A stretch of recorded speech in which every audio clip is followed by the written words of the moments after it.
وَاسْتَقْبِلُوا أَمْوَاجَ الْبَلَاءِ بِالدُّعَاءِ وَالتَّضَرُّعِ، جب مصیبتوں اور اذیتوں کے طوفان تمہاری طرف منہ کھولے ہوئے آئیں تو اس وقت اللہ سے آہوزاری کرو، اللہ کی حضور دعا کرو، التجا کرو اور اللہ سے مدد مانگو۔ وہ بلاؤں کے رخ کو موڑ دے گا، وہ مصیبتوں کے رخ کو پلٹ دے گا تمہاری جانب۔ لیکن جب تم یہ مزاج نہیں رکھو گے تو مصیبتوں پر مصیبتیں آتی رہیں گی۔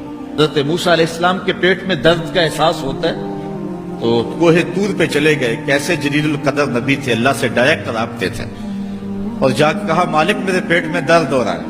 اللہ اکبر۔ گھر کے نجی معاملے بھی رب سے ڈسکس کرتے تھے، اور کوئی جو ہے وہ ایسی چیز ہوتی وہ بھی رب سے ہی عرض کرتے تھے۔ کہا میرے مالک میرے پیٹ میں درد کا احساس ہو رہا ہے، دوائی کی پوری لینی ہے تو وہ بھی جا کے کوہ طور سے رب سے ہی لیتے تھے۔ تو اللہ تعالیٰ فرمایا فلان جنگل میں چلے جاؤ، وہاں اس شکل کے پتوں کی ایک بوٹی ہے، اس کو توڑو نچوڑو، اس کا پانی پیو، تمہیں شفا مل جائے گی۔ حضرت موسیٰ علیہ السلام گئے اور جا کے بوٹی کو توڑا نچوڑا، پانی پیا، شفا ہو گئی۔ کچھ عرصہ بیتا، دوبارہ اسی طرح کا درد جاگا۔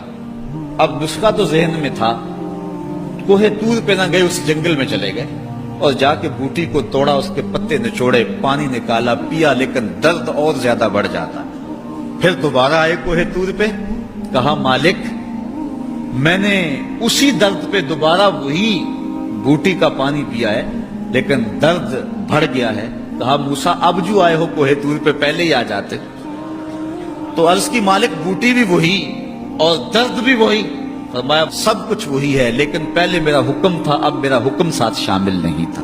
شفا بوٹے میں نہیں رکھی، شفا تو میرے حکم میں رکھی ہوئی ہے۔ اس لیے ڈاکٹر کے پاس جاؤ، حکیم کے پاس جاؤ، لیکن شفا اللہ سے مانگو کہ شفا ہمیں دینے والا وہ ہے۔ وہ ایک وسیلہ ہے، ایک ظاہری طریقہ ہے۔ حضور علیہ الصلوۃ والسلام اللہ اکبر کیا خوبصورت ارشاد فرما رہے ہیں، حسنوا اموالکم بالزکات، اپنے اموال کو زکات سے پاک کرو، وداووا مرضاکم بالصدقہ، اور اپنے مریضوں کا علاج صدقے سے کرو۔ حضور علیہ السلام نے ارشاد فرمایا کہ بندہ کہتا ہے میرا مال، اس کے مال تین ہیں۔ ایک مال وہ جو اس نے کھایا اور ضائع کر دیا، دوسرا اس کا مال وہ ہے جو اس نے پہنا اور پرانا کر دیا، اور تیسرا اس کا مال وہ ہے جو اس نے آگے بھیج دیا۔ فرمایا باقی اس کے وارثوں کا ہے، اس کا نہیں ہے۔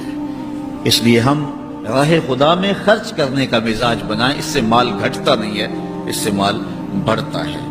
بلکہ جب راہ خدا کے اندر ہم خرچ کرتے ہیں تو ہمارا جو دوسرا مال ہے وہ بھی پاک ہو جاتا ہے۔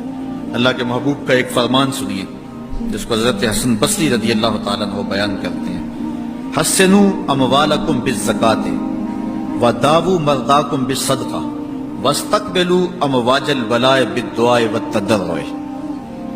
فرمایا کہ اپنے مال کو، اپنے اموال کو زکات سے پاک کرو اور اپنے مریضوں کا علاج صدقے سے کرو، اور جب مصیبتیں اور بلائیں تمہارا رخ کریں تو پھر دعا سے اور اللہ کے حضور زاری سے اللہ کی مدد چاہو۔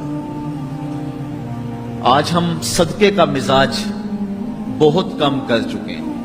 اسی زمانے میں ایسا ہوتا تھا کہ جب کوئی بیمار ہوتا تھا تو سب سے پہلا کام لوگ یہ کرتے تھے کہ صدقہ دیا کرتے تھے، ڈاکٹر کے پاس پھر جایا کرتے تھے، حکیم کے پاس پھر جایا کرتے تھے، سب سے پہلے اس کی جان کا صدقہ دیا کرتے تھے۔ صدقہ قضا کو بدل دیتا ہے، تقدیر کو بدل دیتا ہے۔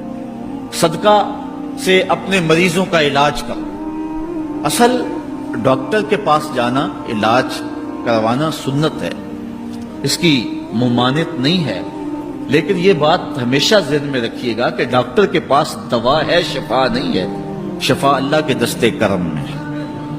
اس لیے جب بھی بیمار ہو جاؤ تو پہلے صدقہ کرو اور پھر ڈاکٹر کے پاس جاؤ، اللہ اس صدقے کی برکت سے ڈاکٹر کی دوا میں شفا رکھ دے گا، کیونکہ شفا تو اس کے حکم میں ہے نا، چیزوں میں تو شفا نہیں ہے، وہ تو اس نے حکم جہاں دے دیا وہاں شفا ہے۔